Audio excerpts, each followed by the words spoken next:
everyone, myself Amruta Naik. Welcome to Amruta's Compass. Today we are going to see next topic, that is revaluation of assets and liabilities.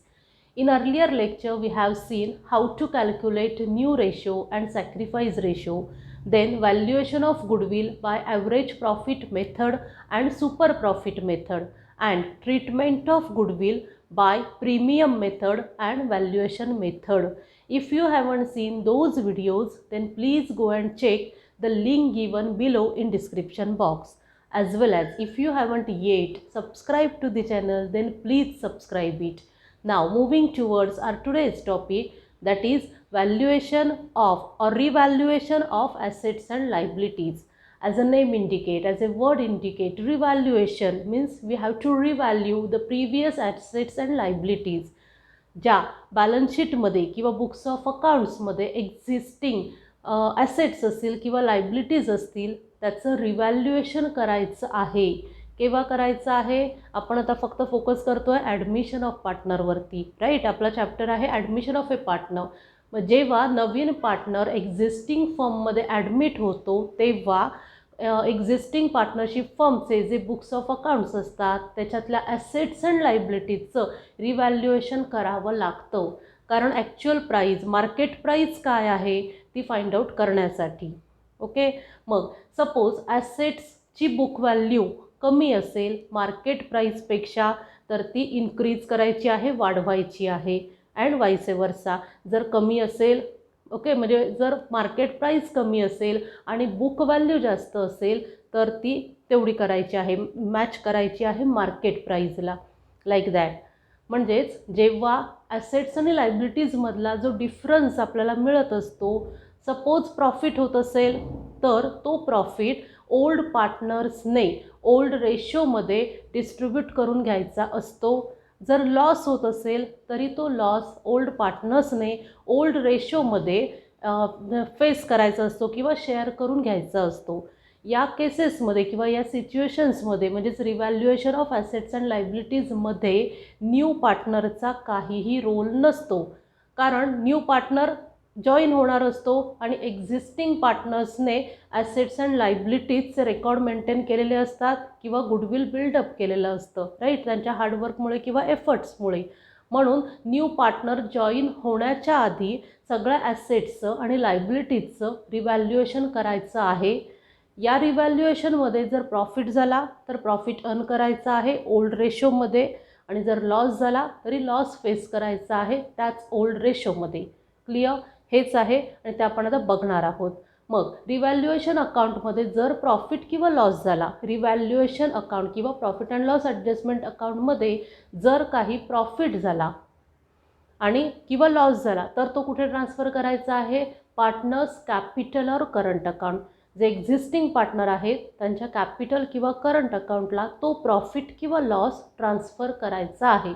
काय करायचं आहे आपण आता बघणार आहोत. एक एक जर्नल एंट्री नीट क्लिअर करायचं आहेत. सगळे कन्सेप्ट खूप इझी आहेत पण खूप इम्पॉर्टंट आहेत प्रॅक्टिकल प्रॉब्लेम सॉल्व करण्यासाठी.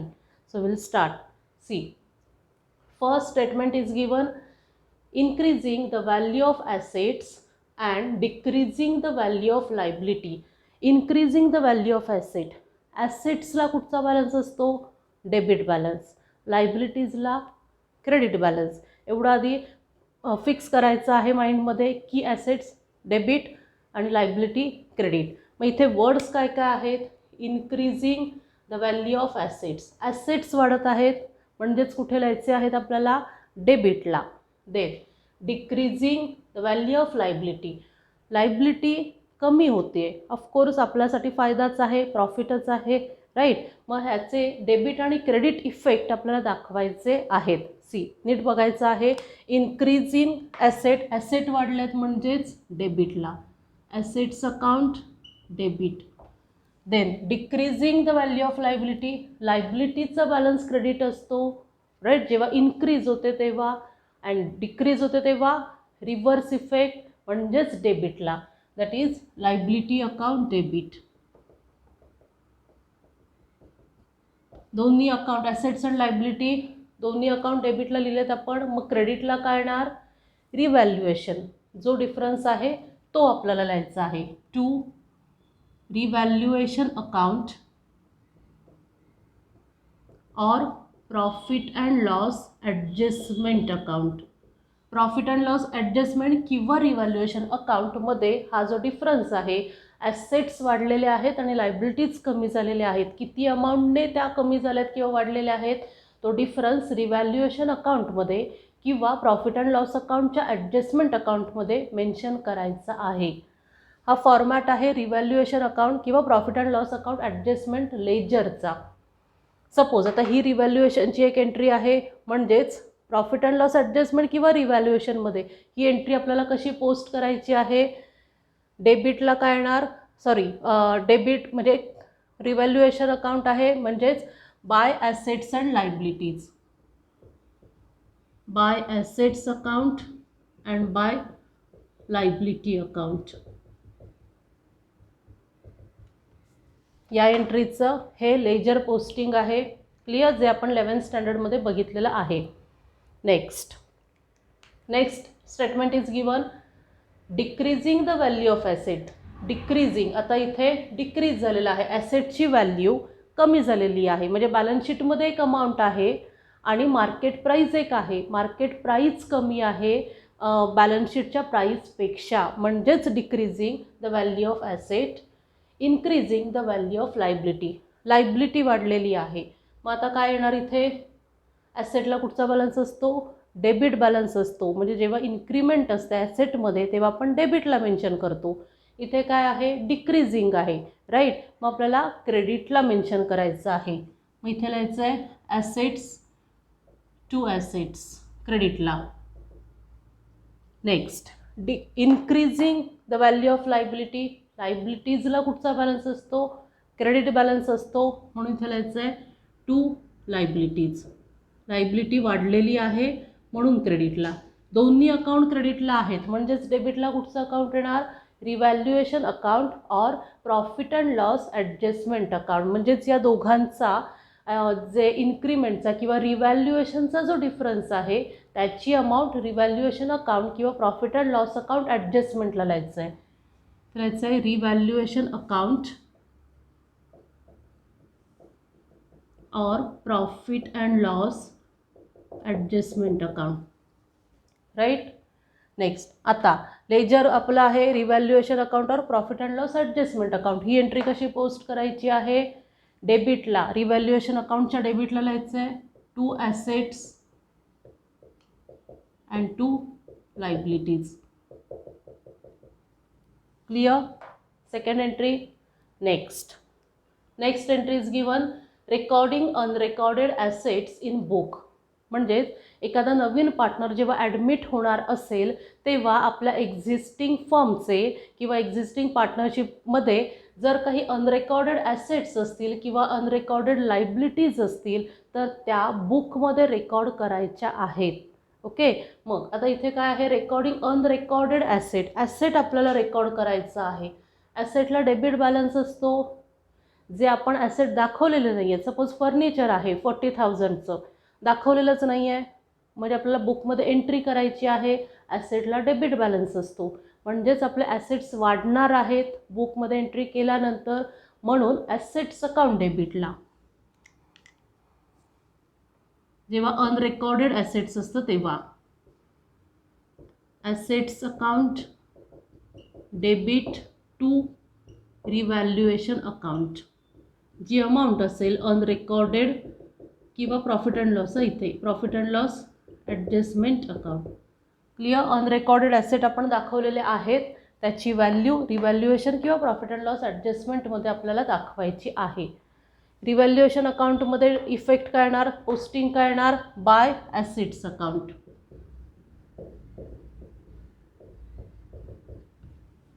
Clear. Third entry.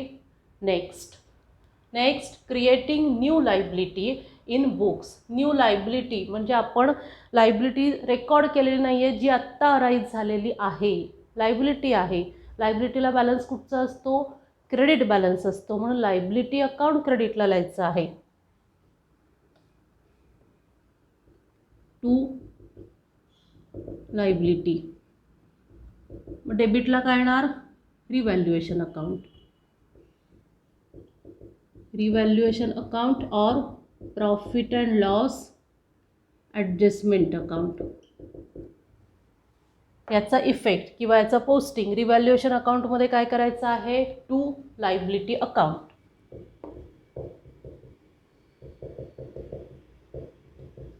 Clear. Fourth entry.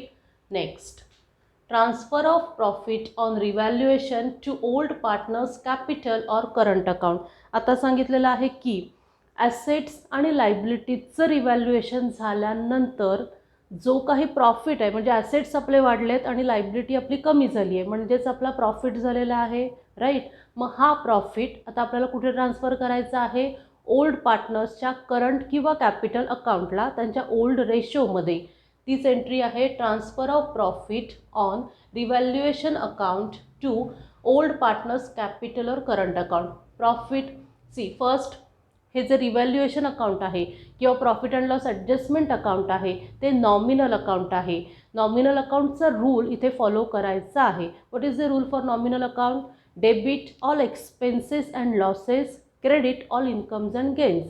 सगळे एक्सपेन्सेस आणि लॉसेस आपण डेबिटला दाखवतो आणि जर काही इन्कम असेल किंवा प्रॉफिट असेल तर तो क्रेडिटला दाखवतो. मग इथे प्रॉफिट आहे, राईट, म्हणून आपल्याला तो कुठे ट्रान्सफर करायचा आहे, कुठे दाखवायचा आहे, क्रेडिटला दाखवायचा आहे. क्रेडिटला कुठचं अकाउंट येणार, पार्टनर्स कॅपिटल और करंट अकाउंट. क्लियर. मग डेबिटला कुठचं अकाउंट येणार, रिव्हॅल्युएशन अकाउंट. तीच एंट्री आहे सी. प्रॉफिट आहे म्हणून पार्टनर्स कॅपिटल और करंट अकाउंट क्रेडिटला, कारण त्यांचा बॅलन्स वाढणार आहे पार्टनर्सच्या कॅपिटल किंवा करंट अकाउंटचा प्रॉफिट ट्रान्सफर केल्यामुळे. टू पार्टनर्स कैपिटल और करंट अकाउंट.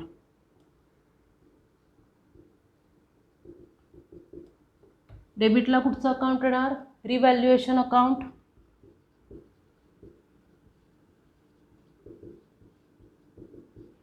और profit and loss adjustment account.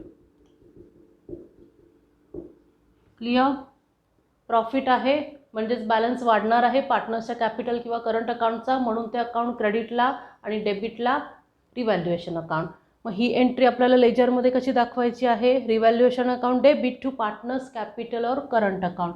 इथे लिहायचं आहे टू पार्टनर्स कॅपिटल और करंट अकाउंट. प्रॉफिट हा प्रॉफिट आहे म्हणून आपण इथे प्रॉफिट मेन्शन केलेला आहे. Clear. Next entry is given, transfer of loss on revaluation to old partners capital और करंट अकाउंट. आता इथे काय आहे, लॉस आहे आणि तो कुठे ट्रान्सफर करायचा आहे, पार्टनर्स कॅपिटल और करंट अकाउंट. लॉस आहे as per nominal account rule, debit all expenses and losses, right. सगळे एक्सपेन्सेस अँड लॉसेस आपण कुठे रेकॉर्ड करतो, डेबिटला. मग हे लॉस आहे म्हणून पार्टनर्स कॅपिटल और करंट अकाउंट कुठे येणार, डेबिटला येणार. क्रेडिटला कुठचं अकाउंट येणार, रिव्हॅल्युएशन अकाउंट. डेबिटला येणार पार्टनर्स कॅपिटल और करंट अकाउंट,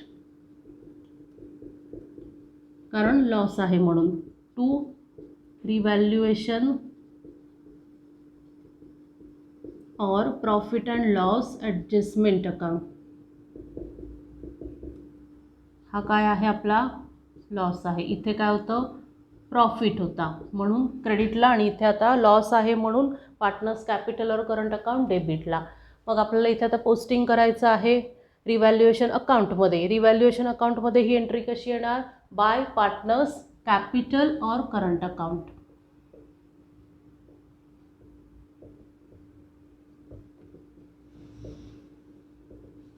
हा काय आहे, लॉस आहे.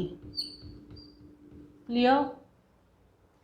सी, खूप इझी कन्सेप्ट आहेत. बेस एकदम क्लिअर पाहिजे की ॲसेट्सला कुठचा बॅलन्स असतो, डेबिट बॅलन्स असतो, लायबिलिटीजला क्रेडिट बॅलन्स असतो.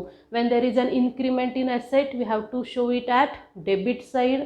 When there is a decrease in asset we have to show it at a credit side. तेच इफेक्ट आपण इथे ॲसेट्सच्या बाबतीत केलेले आहेत.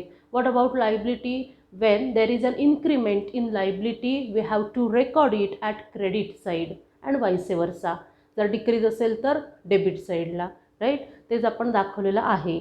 नेक्स्ट, रिव्हॅल्युएशन अकाउंट किंवा profit and loss adjustment account nominal account आहे, म्हणून नॉमिनल अकाउंटचा रूल इथे अप्लाय करायचा आहे.